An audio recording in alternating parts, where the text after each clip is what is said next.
Welcome to Mongols, brought to you by the Beautiful Game Network. I'm Mike. With me is Josh, Justin, and Steve. The Hounds have only gotten 2 points in their last 3 games, thanks in large part to their draw against Detroit this weekend. And we are going to talk all about it. Let's discuss.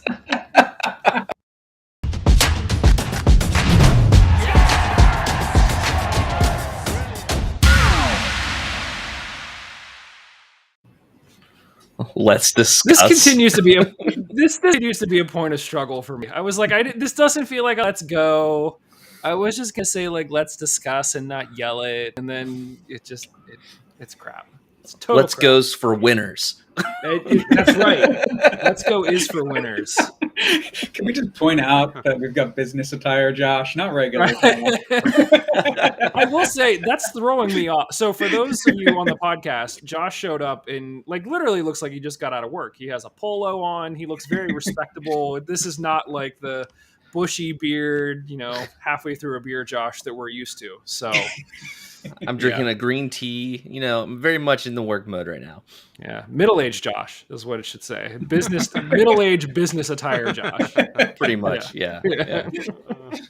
Talk to your manager, Josh. That's right. Director of HR, Josh. No Kevin this evening. We've officially kicked him off the show. We were tired of him not being prepared, and we said enough is enough. No, Kev let us know that he came down with COVID today. He tested positive today, so he decided to sit this one out, which we'll give him a pass on. But you may not hear from him for a while. We'll see how he's feeling next week. But then after that, we will be away. So I know Laura Ellen asked if we could do another like Mongols and cars getting pizza or something like that while I'm with him in North Carolina. But we'll see. That's a few weeks away. But we are thrilled to have Justin and Steve join us. Welcome, gentlemen. Long time no see. I mean, I saw you Saturday. That joke totally fell flat. So, yeah. Justin, did you guys get home okay? Yeah, we got home okay. I was gonna say though, I think it's been since the beginning of the season since I've been on the show. So yeah. Oh wow, it has been a long time on the pod. Yes, since I've seen you on the pod, but Agreed. I was just waiting for somebody to say that so I could give them a hard time about seeing everybody. Thanks, Steve. You're the best. So, Justin, you guys were in town already. What's going on? Yeah, we were able to get a weekend away, which was really fun, and kind of come back to Pittsburgh as tourists this time, I guess. And it was pretty fun. Like, we got to do some touristy things, got to go to the zoo, got to go to the Riverhounds game, we just got to do a lot of fun stuff that, we've done before as residents of Pittsburgh, I guess. But it was fun to get to do it as tourists. It's a different perspective. So. Yeah, it totally is. And that's what Susan was, even my wife, that it's been a while since we've been back to Pittsburgh for like an event. And she said it felt very touristy, which is weird because we literally spent 34 years of our life like in the city, and then like it's just been like the past 5 years that we've been out here. But it's a different perspective for sure. Now you're country folk. It's true. It's weird. I don't know. It's a thing. You see all the cars, you're like, oh, there's so many people here. That's right. Darn traffic. Squirrel Hill Tunnel. I don't want to drive through that. You slow down really, really. That's right. Slow when you go the through the tunnel. That, yeah. Taurus.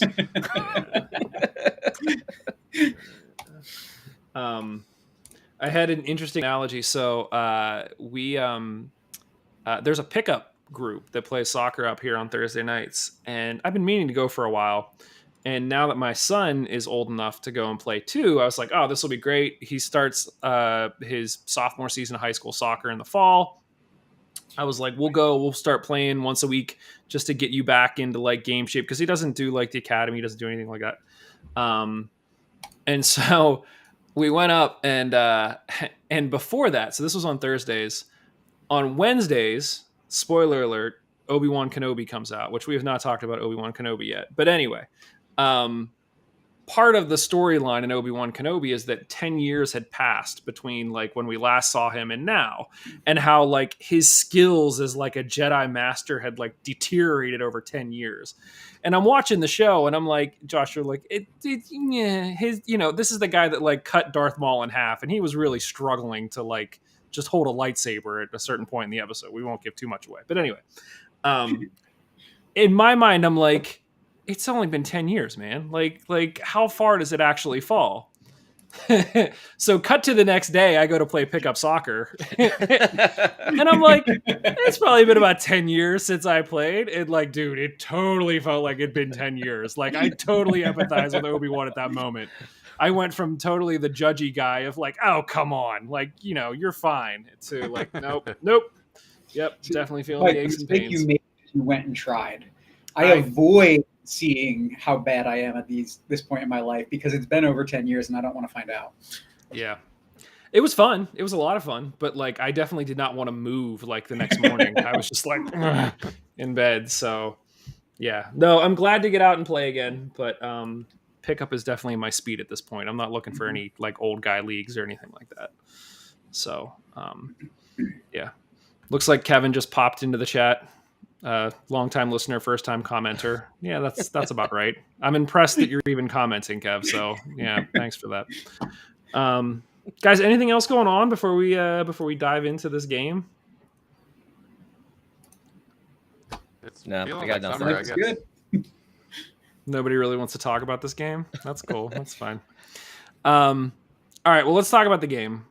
We were all at the game. Which was fun. It was a lot of fun, as Justin said, to see everybody. Hounds drew 1-1 with Detroit.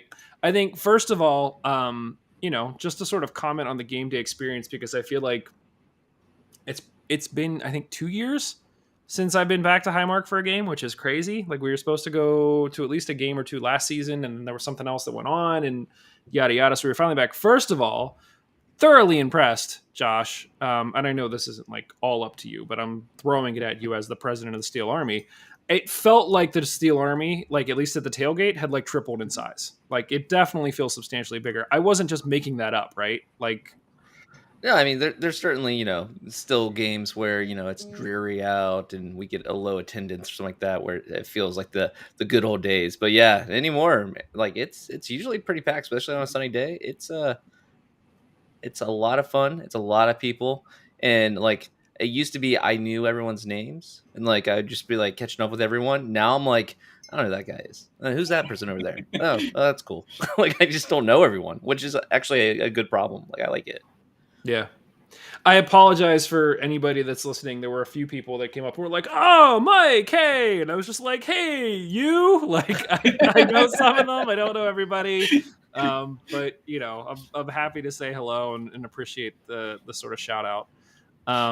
It's funny you bring that up because my buddy Mike Williams said that to you. And he was like, why the heck would he know me? I listen to the show all the time, but he never sees who I am. It is funny. I mean, like there's a I can't remember if I talked about it on here before. I started listening to the Always Sunny podcast, which is the three guys from Always Sunny in Philadelphia. And like I'll just listen to it because it's just like three dudes who have known each other forever, and they just like talk about whatever. And it's a great listen. Like if I'm cutting the grass or something, like it makes me laugh. But you feel like you know them. And then you realize like they don't know me. Like if I read into them, I'd be like, they don't know you. So but no, I do appreciate it. I thoroughly enjoyed the game. It felt like, especially that was probably the fullest Steel Army section that I've been in a while. And there definitely is just this, like, no matter who's standing next to you or what's going on, you can just sort of, spark up a conversation, either because your son whacked them in the head with a flag, or like you're all yelling loudly, or whatever it may be. It's great. So yeah, there's a lot of awesome stuff going on. I think Liz had the first person that was on the full 90 this week. The woman left her box. Like they paid for a box. And at halftime, she was like, "Nope, sporter section looks like more fun. I'm going over there." And like came over and hung out and was watching the game there. So yeah, it was awesome. Nice. I will say one thing, slightly disappointed. apparently the one food stand at Highmark ran out of food before halftime, which I was like a little bit bummed about. My wife went down before halftime was over and was waiting in line to get a pretzel, and like 10 people in front of her, they were like, sorry, we're out of food. And we were like, what now? So Was that the one right behind our section? I don't know. think it was Why? the Is one- that like a common thing? The first one as you start to walk under the Yeah, I next mean stand. it doesn't have its own kitchen, so it's like just like a little booth. So sometimes they'll run out of food. Doesn't mean they're actually out of food like everywhere. It just means that Gotcha. like the pretzels have run out of the little case they have, and then like someone will be gophering over more cases or more pretzels for the case. If you round half like past halftime, usually I would suggest going over to like one of the ones over in the main grain stand area because they actually have bigger kitchens behind the window, unlike the one Gotcha. next to us, which is like just a tiny little box. So Well, it there you go. happens, unfortunately. Pro tip from Josh: if one of the food stands is out, try another one. But Best thing to do is yes. actually go all the way over to the bar and actually get the pierogies. That's the only place you can get the pierogies. we got some pierogies when we first walked in, so we wanted to try to like sample everything, and so the boys got some pizza from the Steel Army. I don't know if they had one of your hot dogs, Josh. They definitely had brownies. I told them no Jello. As much as they may want Jello, they were not allowed Jello. What? Yeah, and and then we went inside and they had some pierogies because they wanted to try those. But yeah, otherwise couldn't complain. Even my youngest son, who like spent most of the game just sort of sitting up at the top of the fence, and I was like, "Is he really having a good time?" By the end of the game, he was on the field sprinting around, and like as we were leaving, he was like, "How would you rate this out of 10, Dad?" And I was like, "I don't know." He's like, "It's a 9. It's a solid 9. Like we should come back again." I was like, There you go. "Okay, all right, cool, good." There you go. Yeah, that could have gone either way. I was not expecting that. So yeah, good time had by all. Guys, takeaways from the game. So obviously Drew 1-1. I don't know, Justin. Give me a thought. How'd you feel about this one? Yeah, I mean, the struggle with Detroit is it's one of those things of like, it's two good teams playing each other. And like, as much as I don't want to admit that Detroit is a good team, they seem to have the pieces together. And so I think it's fun. It's, it's two good teams playing each other, and it is what it is when it comes out at the end of the day. So I thought it was a fun game to watch, even though we didn't come out on the winning end of it, I guess. Yeah. There was, some banter between Detroit's keeper and the Steel Army. It seemed like where like, I personally wanted to just jump on the field and knock the guy out, but it seemed like afterwards he came over and was like shaking hands, and like he was part of. We talked about. I think Liz's phrase is always what friends in the parking lot, enemies in the field, or something like that, or enemies in the stands.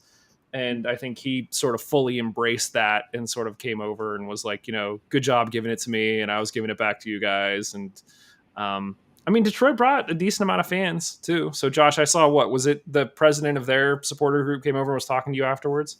I don't think it was the president. I think it was just a away supporter. Like I don't know how many of the board. They don't really have a board, from my understanding. I don't know how they have their structure. They just have like a central mind think, and they all just like think the same way.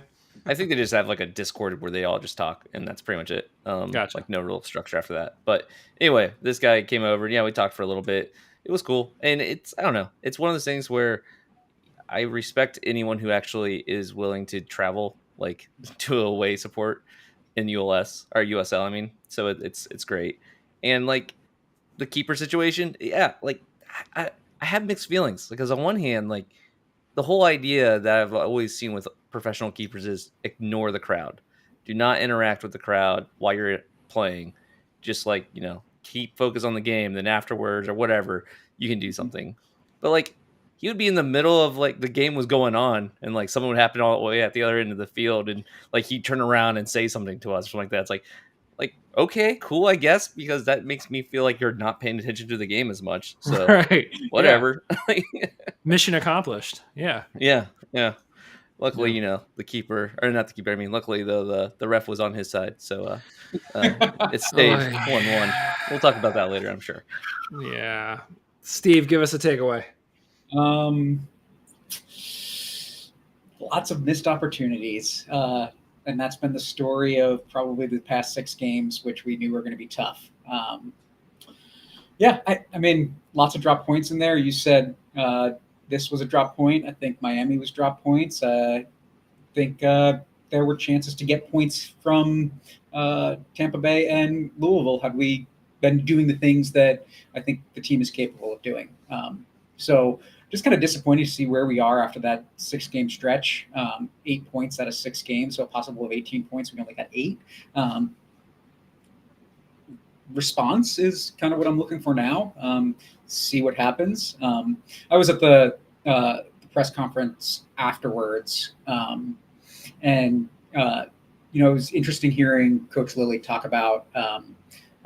There's a lot of little things that he thinks the team should be doing by now that they're not doing, and that's a frustrating thing to watch. But wants to see what happens going forward, and if the team can start doing those things, then get focused on building towards the playoffs. I know we were going to go ahead. No, go ahead, Josh.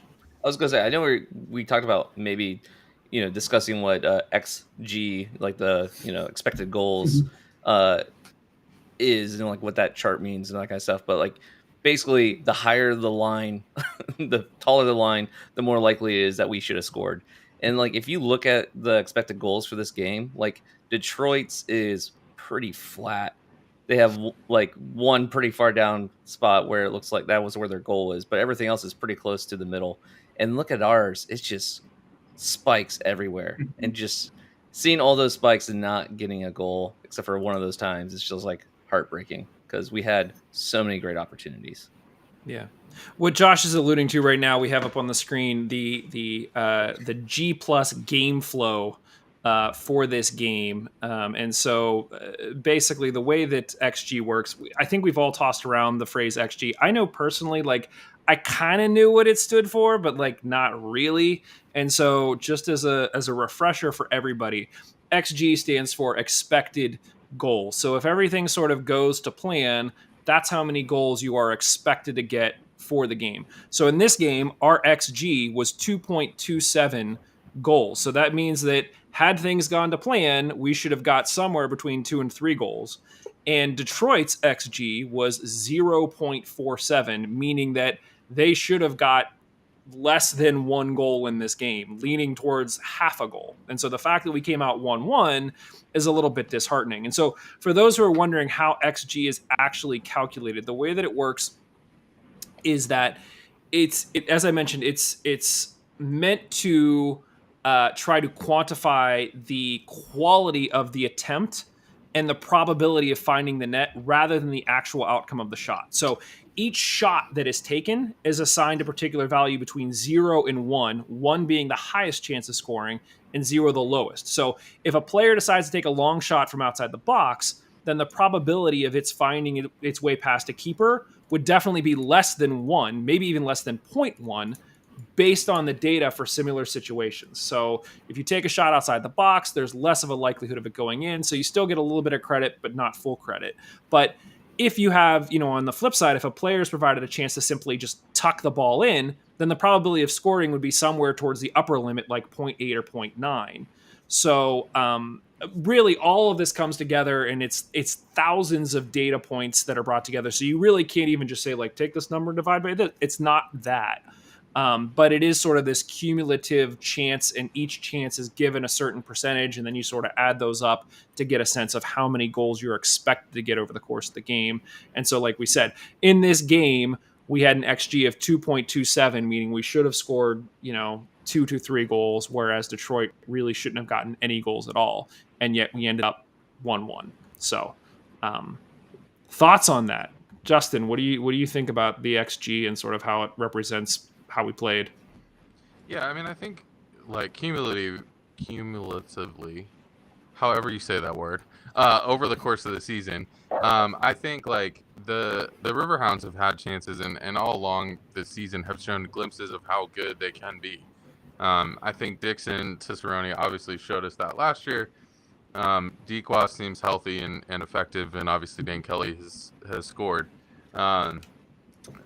But and so it is kind of unfortunate in this game because I didn't think that there was anything it's different watching the game in person than it is on TV. But like watching it live, I didn't think there was any real stark difference between this game and any other game they played. And it just feels like at some point the goals flow, and at other points they just don't.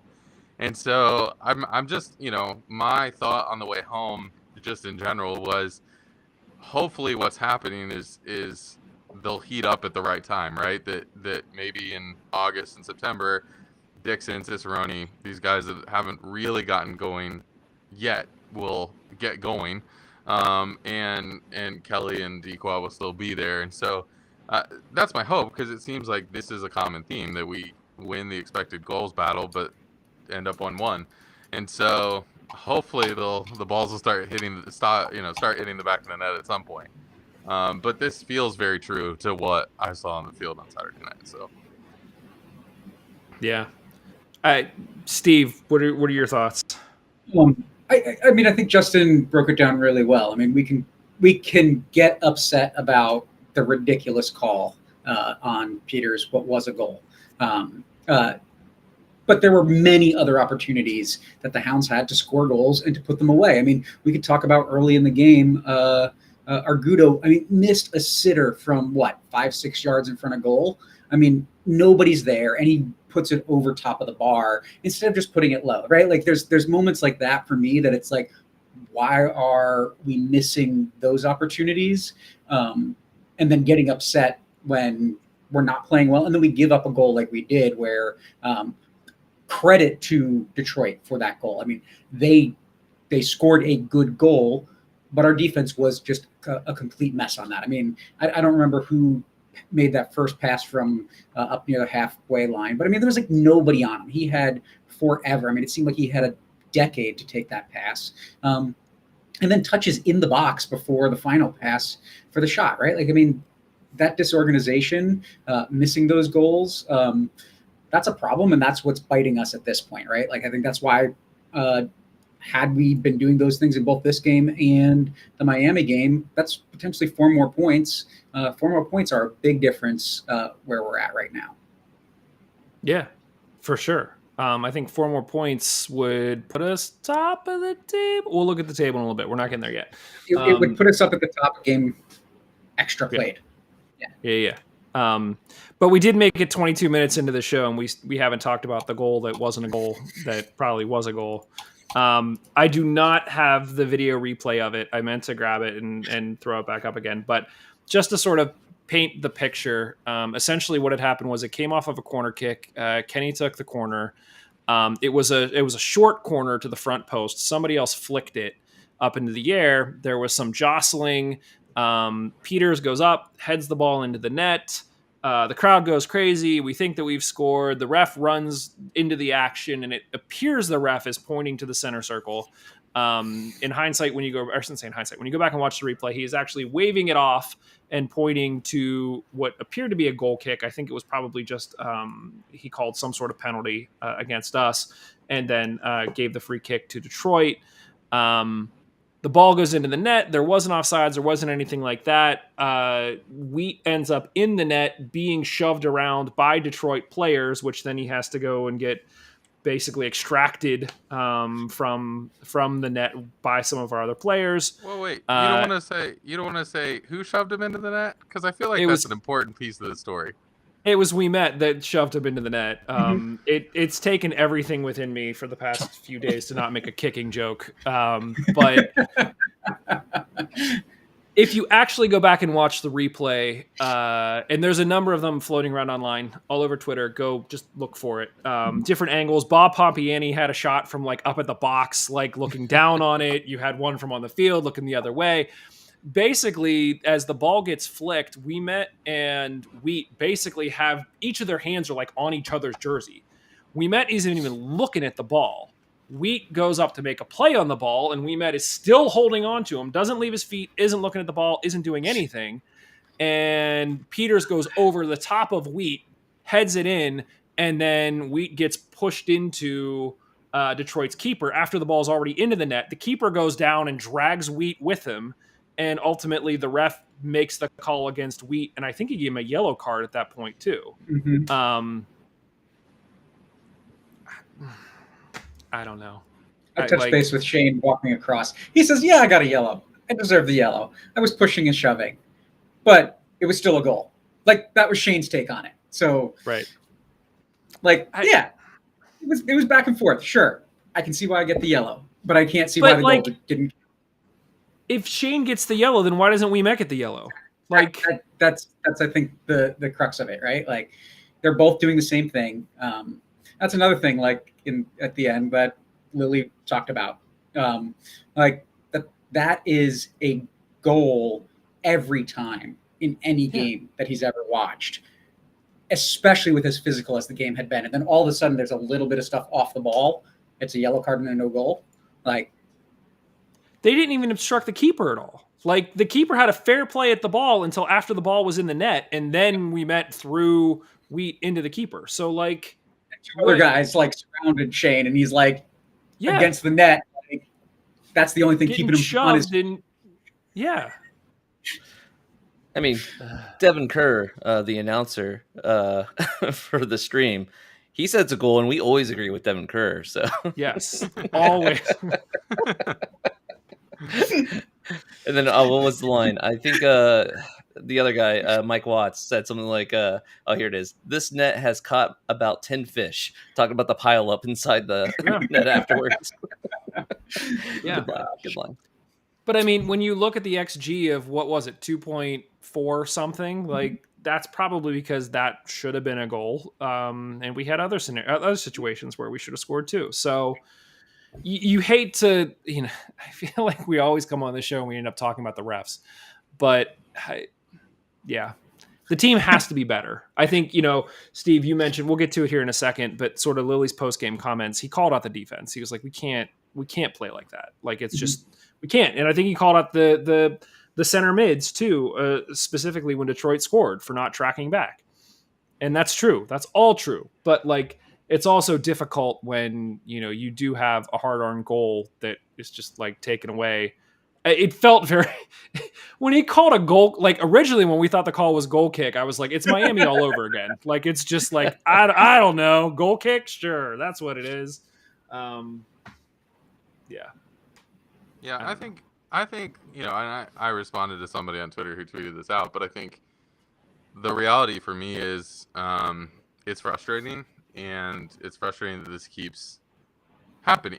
I think that's the point, is like, it's frustrating that it keeps happening. There's calls like this that we see almost on a game by game basis. It's not this is a once a season thing where a ref gets a call wrong. This is a constant thing that we seem to see, and not that it doesn't happen for us at times, but there's times where it happens against us, and I think it's frustrating that it's just that inconsistent, that sometimes it goes for us, sometimes it goes against us, and you never really know, and all of that. And I think the reality for me is there's two very distinct things at play. One is Pro needs to improve the refereeing experience, or just be more transparent about what's happening on the field, because even the other team that I follow, the Philadelphia Union, several times this season have gotten apologies from Pro as, hey, we got that call wrong.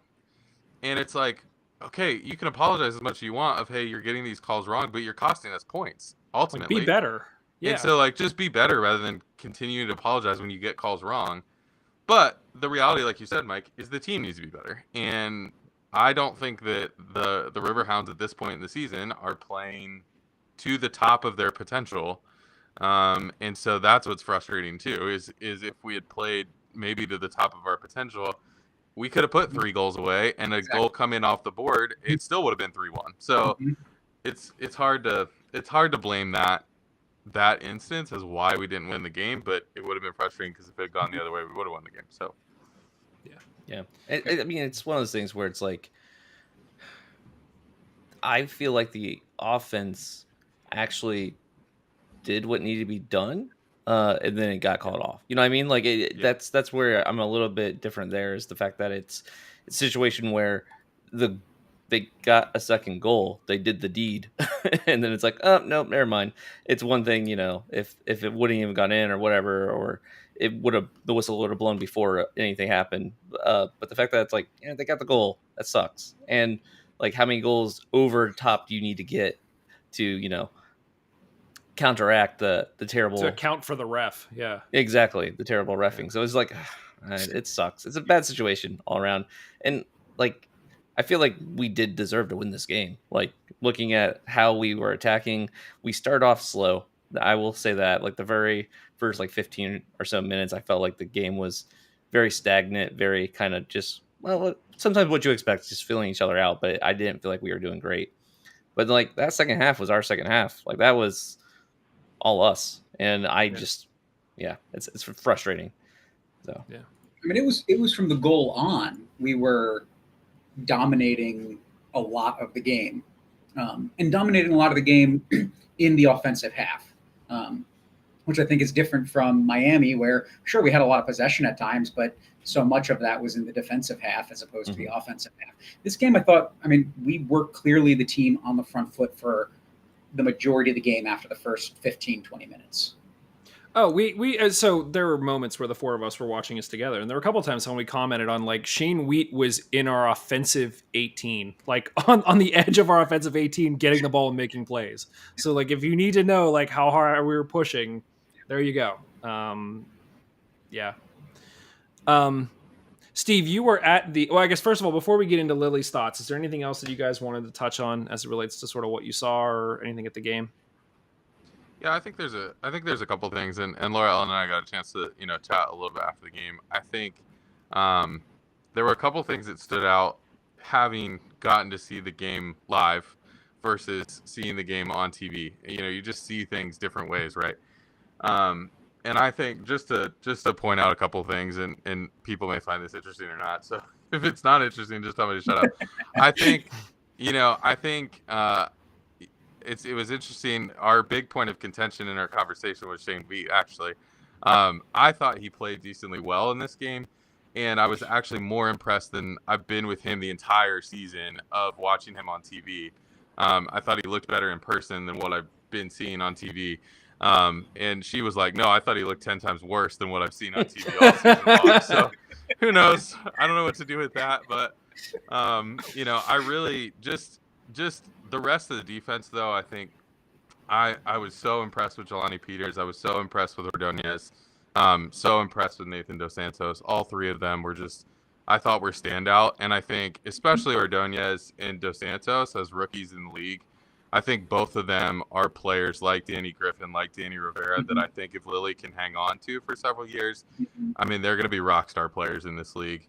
And then I thought Danny Griffin is just a special player, and even more than watching on TV, I thought, he was making things happen. And I used to, I think Kenny still makes a lot of things tick for this team, but I think Danny Griffin is slowly taking over that role of making things tick, which is allowing Kenny to be more creative with where he is at on the field. So it was a fun, that was just a fun experience just to see some things different than what I've saw on TV for the rest of the season. So no, I fully agree with all of that. I think that the more that Danny gets involved, it seems the further Kenny is able to just sort of push up and just sort of do his thing a little bit more.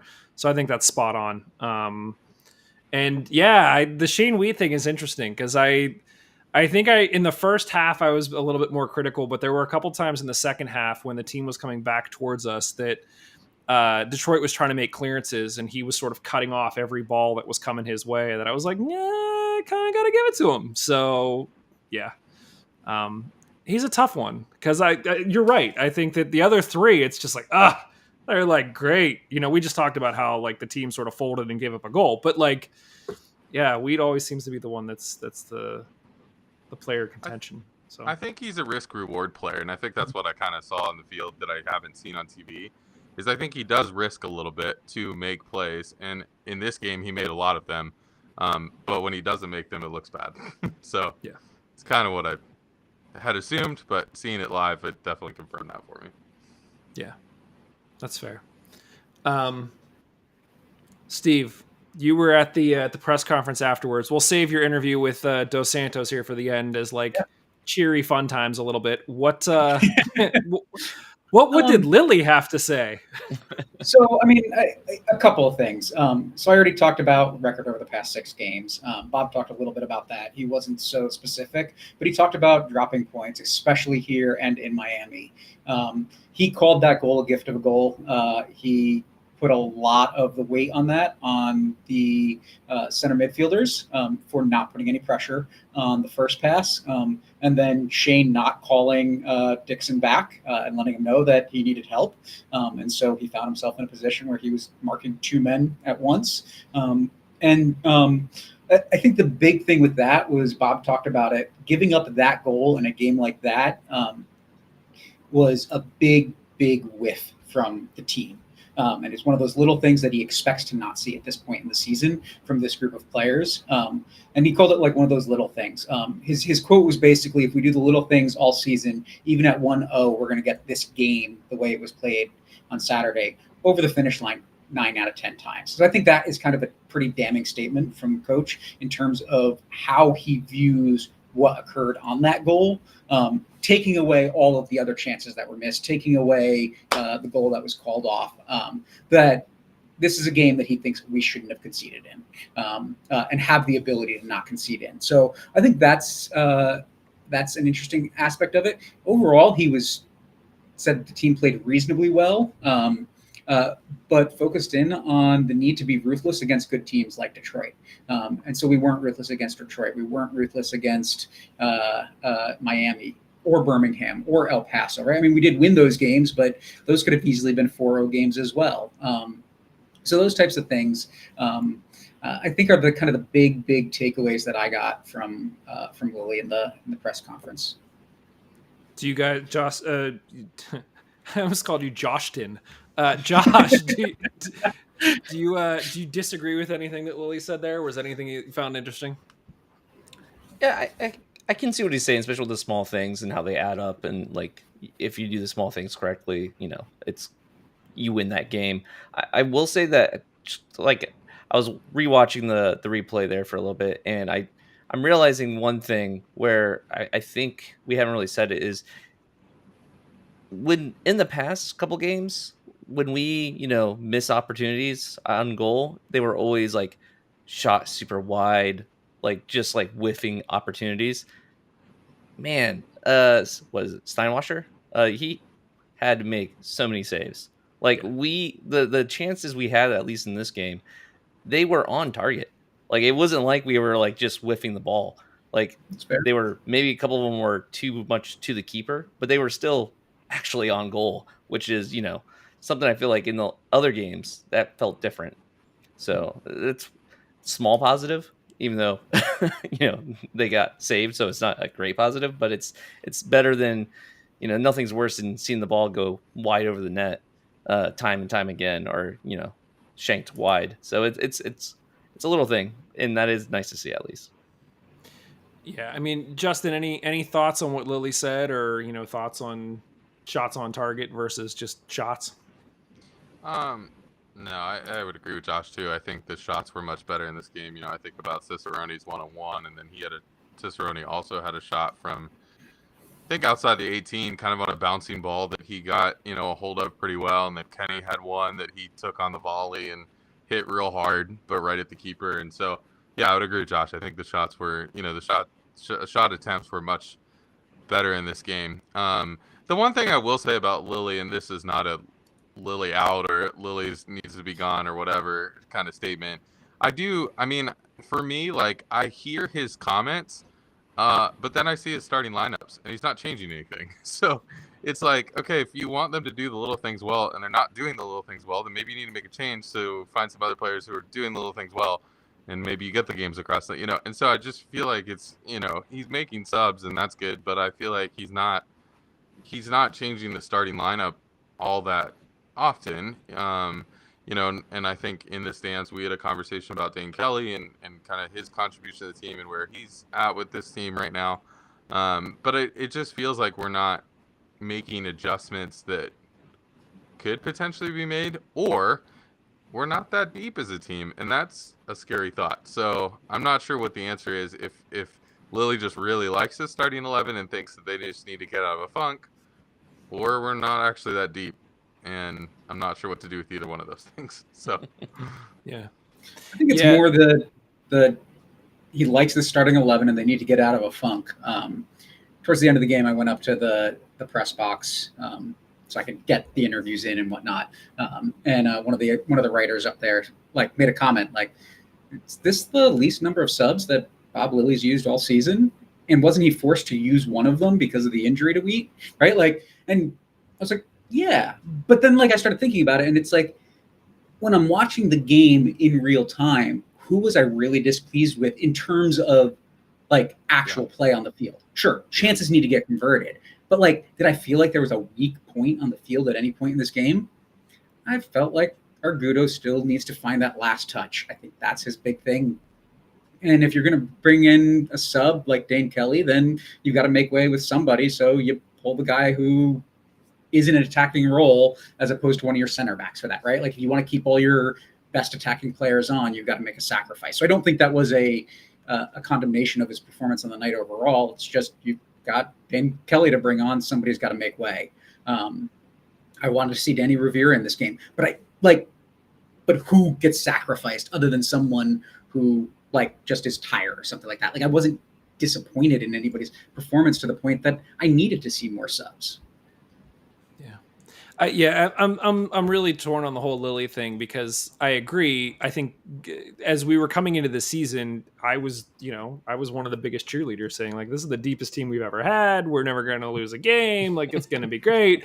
And then we get to this point and you're right. It's kind of like when you're deep in the game and you want to get a goal other than Dane Kelly, you kind of want to leave Danny Griffin on the field. You want to leave Kenny on the field. You want to leave Cicerone and Dixon on the field. So like, what do you do? Like, you don't have anybody that's really challenging. And so it's great that we have guys that are that good, but like, yeah, maybe we just aren't that deep. It was interesting to see Sims get some time.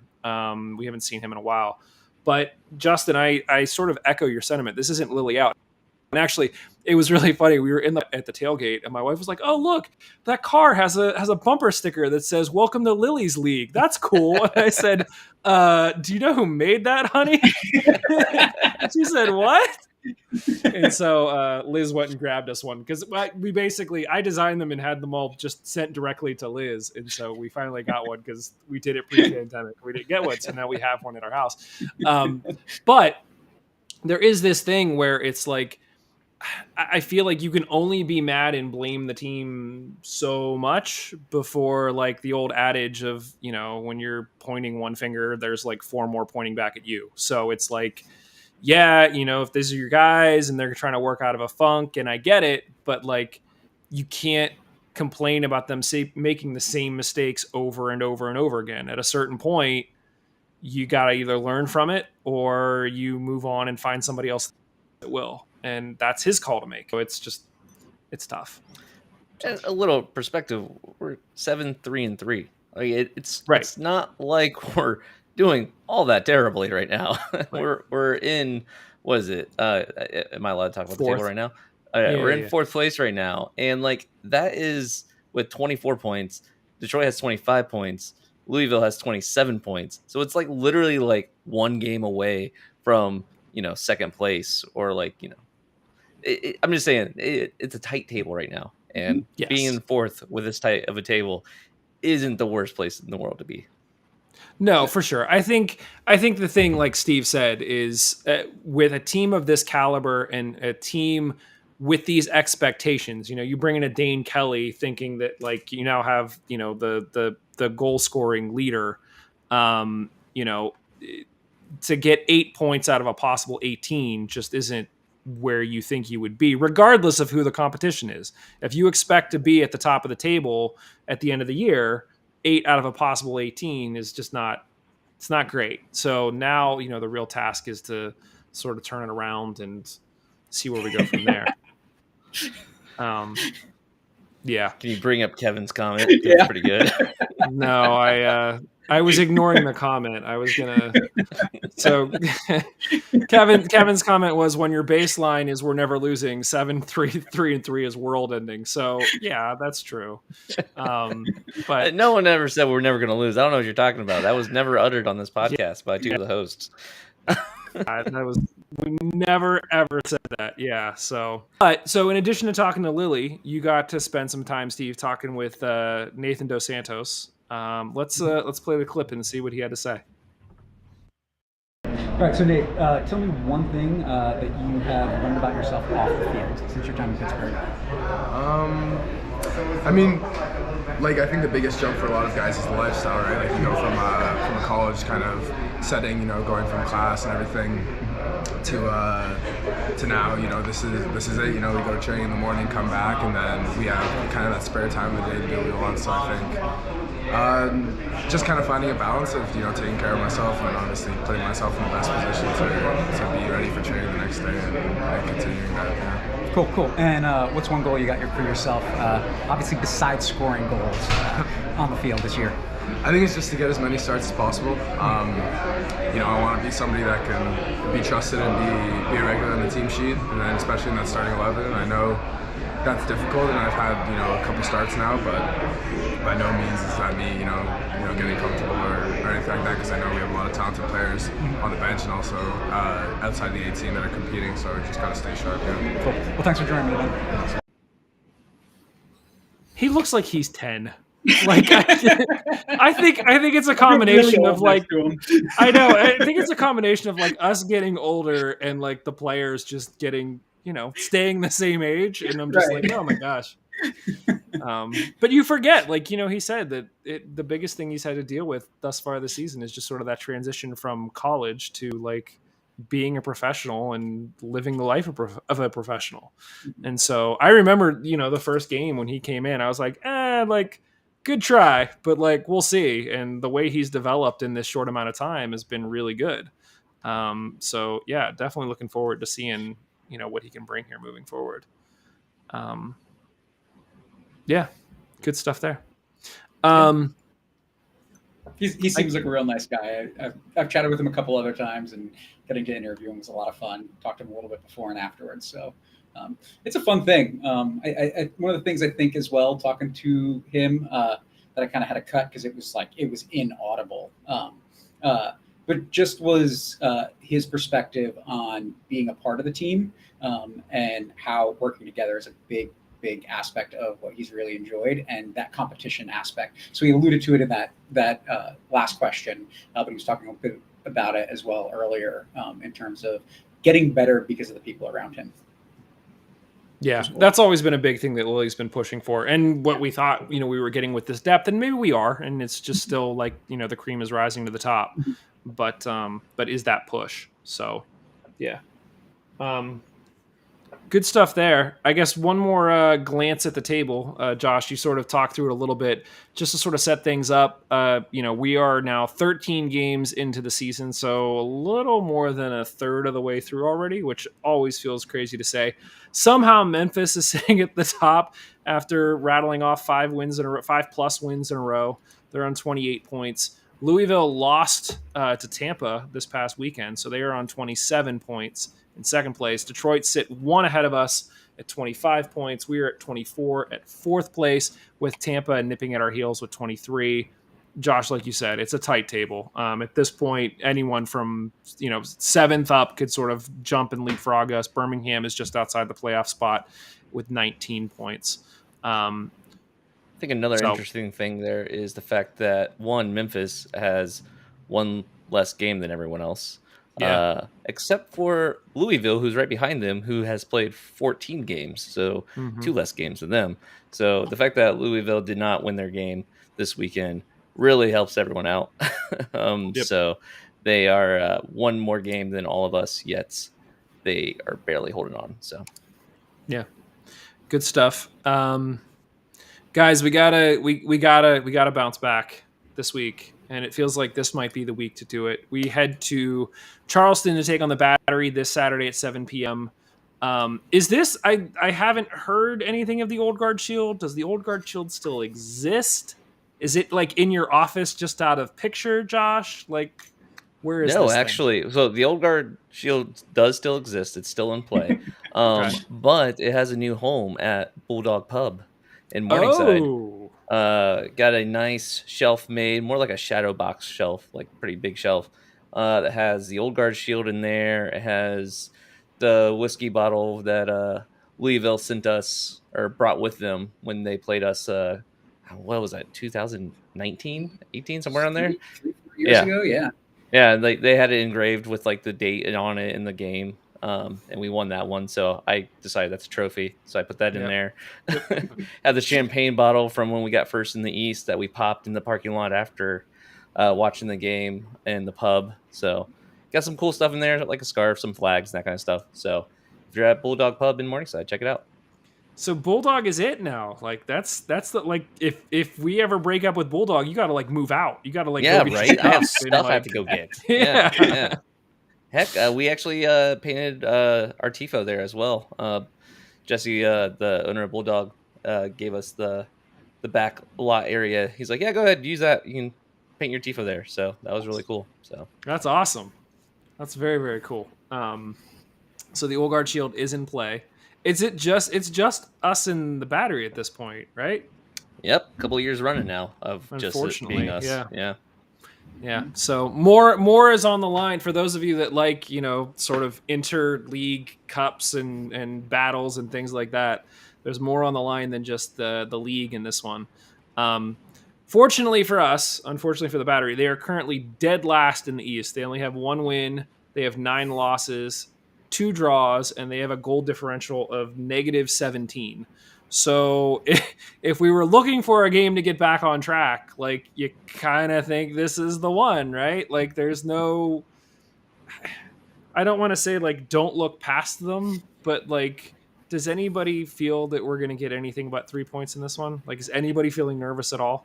I mean, our away record is not stellar. This is So, true. like, that is the one thing you just gotta keep in mind is like we need to start playing well away. This is the game to do that with. Like, I'm not saying Yeah. we're gonna lose, but I'm just saying like we need to actually show up and play an away game worth a crap instead of what we've been doing. Yeah. I mean, is this one of those games where I don't see Lilly playing a quote unquote B team, but is this a game where he tries to give guys some minutes? Justin, what do you think? I think so. Yeah, he probably does try to give some guys some minutes, but and my only fear about this game is it's Charleston, and I feel Yeah. like no matter you get like I feel like every time we play Charleston, you just got to throw the records out the window and be like, okay, well, it's Charleston, like we got to play. And maybe that's not true as much because they did get rid of a host of players this season, but it's just one of those things that is a little bit scary going into this game, but. I don't worry too much about not coming out with 3 points, but I think we've got to go there with the mentality of we got to go get 3 points, even though it is the last place team. Yeah. Steve, are you nervous at all? So nervous in the sense that my stance, like you showed the table, right? Like, oh, Memphis is doing really well, right? Like, I don't care about how good or how bad anybody else in the table is doing, who they're winning and losing against, because it shouldn't matter, right? Like, we're not in control of those results. We're in control of our results. So, yeah, we need 3 points from this game. I think the difference is that this is a team we're going to play in a place that the weather is, again, hot and humid a lot more frequently than it is here at this time of the season.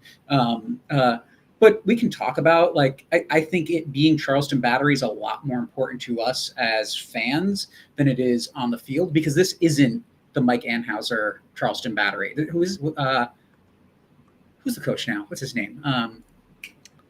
Not Mike. Yeah, it's not my. He was a national team player, wasn't he? Oh yeah, Connor right. Casey. Connor Casey, yeah. That's right. I forgot who it was Trying too. to reinvent a team in his first season. They were doing maybe a little worse early on.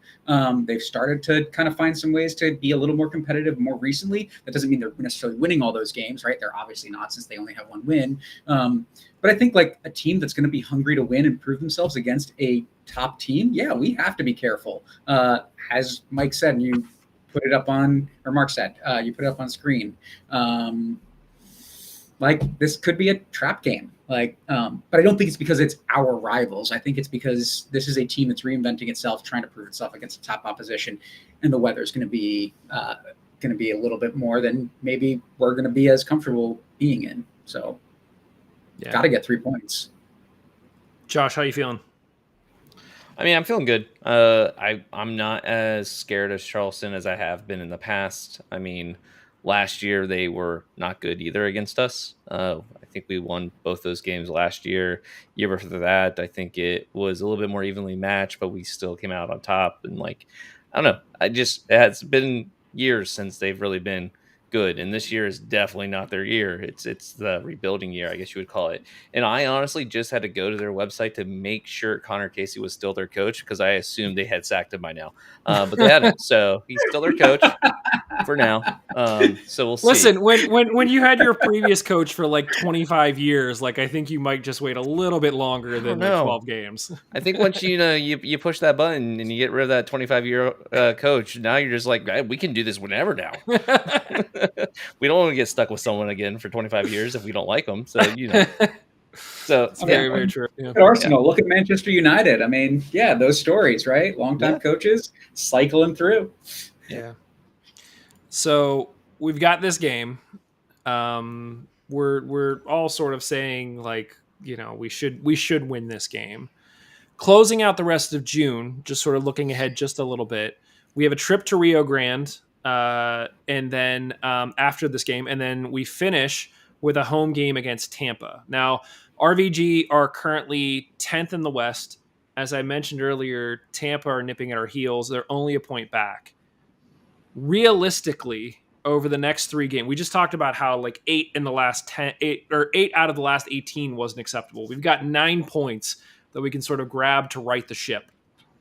Realistically, if I put the bar at 7.5 over these next 3 games, are you guys taking the over or are you guys taking the under? Are you basically saying 2 wins and a draw, or are you saying or less, or are you saying 3 wins?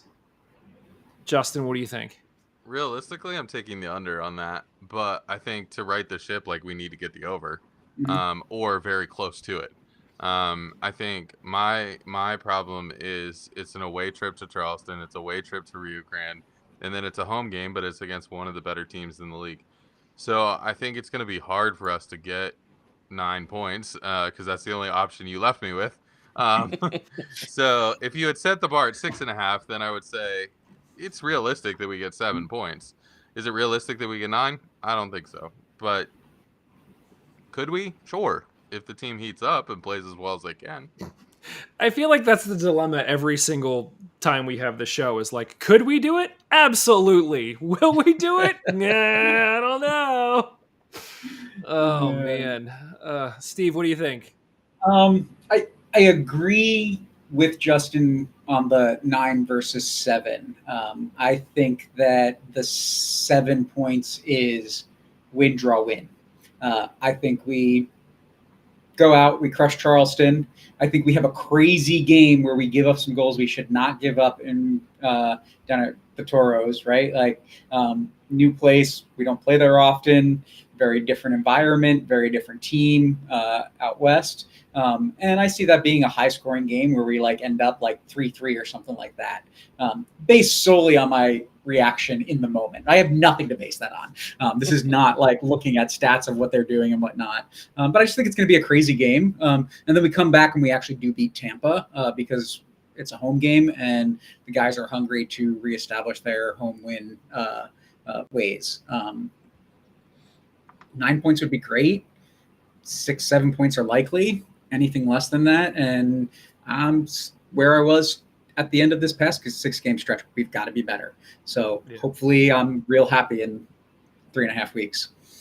All right, Mr. Optimistic, Josh, what do you got going on here? You had to say that. I'm business attire, Josh, is even more optimistic. Like I'm sitting here thinking, like, okay, like winning against Charleston is what I expect. Going to Rio Grande, like it's an away game, pretty far. They're not a great team, but like I think we can get a point out of them. And then Tampa at home, like I want to say a win, but like I don't know if I should be happy with a draw there. So like 5 points, that seems more likely to me. Like 5, like I don't know. Like I feel like it very well could be a win against Tampa. Like that's the one I don't know. I feel like if we were playing at home against Rio, I would say that one's a win. But playing away makes me hesitant. So I'm going to say a draw there because they're not a good team. It's not like we're playing against like a top West Coast team. They're not. Yeah. But away like road trips or away, or like West Coast away games are always, I shouldn't say West Coast, Western Conference away games are always a toss up because you're going somewhere new, you're traveling a further distance. Like it's a thing. like we played Las Vegas, and Las Vegas is also not a great team. And right. so like keep that in mind. Like Rio's down there with Las Vegas. So yeah, I don't know what to expect there. But yeah, Tampa's a hard one. Tampa's the toss up. I want to say a win against Tampa, but it's Tampa. You don't know. It's hard to say that's a guaranteed win. I feel like after what's happened the past few after what's happened the past few weeks, Lily's discontent with sort of where we ended this, 18-point potential stretch, and the fact that we have the battery, and then Rio, I feel like we have to go into Tampa. I don't want to say expecting to win, but if we want to be considered sort of one of the top teams in the East, you got to go in planning on winning that game. And if you don't, then you really kind of have to look in the mirror, because I know that Tampa's gotten hot recently. I know we were just down in Tampa and we lost. What was it, 3-1 or 3-0? I know they got 3 on us. 3-1.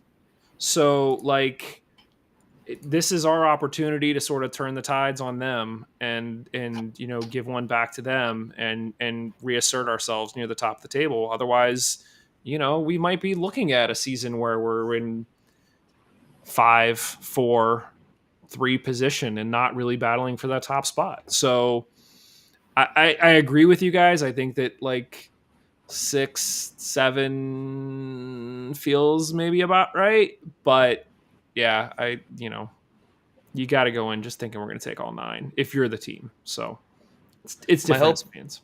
My hope is a lot of goals, because right now Pride Raiser is going on. Yes. Reminder, everyone, Pride Raiser is going on. That means that for every goal you pledge a certain amount, and yeah, we'll be giving that one to Prasad this year, the same as we did last year. So yeah, it's a fun little thing. Check out any of Steel Army socials. You'll see a link for Pride Raiser. But getting 1 goal in the first game of Pride Raiser, I was like, oh man, come on, I need more goals than that. So I'm really hoping Charleston we put a lot away. So yeah, agreed. Gentlemen, anything else for this one? One of my favorite moments of the game, which I only saw because I was up in the press box, was Dan Visser in added time with a stopwatch walking over and saying something to the 4th official about time wasting by Detroit. And it was amazing to watch because it's so uncharacteristically who is usually just sitting there trying to like get the guys, very level, but that he was sitting there and like, hey, like they're wasting time. Come on. Like I've got the time. This is how much time they're wasting. So that was just fun to watch and see. Yeah. I loved it. This is a great guy. Gotta give a shout out to Matt Polanski. I was hoping to see him this weekend. Totally missed him, but I saw him here in chat. I threw up his comment here. That's a terrible way to say that. I put up his comment here a second ago. Perch Gang representing tonight. So yeah, thanks, Matt. Hope all is well. Awesome. Well, thanks guys for stepping in when Kevin bailed at the last minute. We always appreciate the insight, and we need to have you guys on more often for sure. He just wanted to avoid us. Yeah, that's what it was. Thank you guys. Yeah. Thanks everybody for joining us. This is your weekly reminder that Black Lives Matter. We are proudly part of the Beautiful Game Network, which is home to more than 100 volunteer writers and podcasters covering local soccer. Help us all keep doing what we're doing. Head to bgn.fm and click on the donate button to help us cover our expenses. Thank you, as always, for your support. Otherwise, thanks everybody. We will talk to you very, very soon. Later.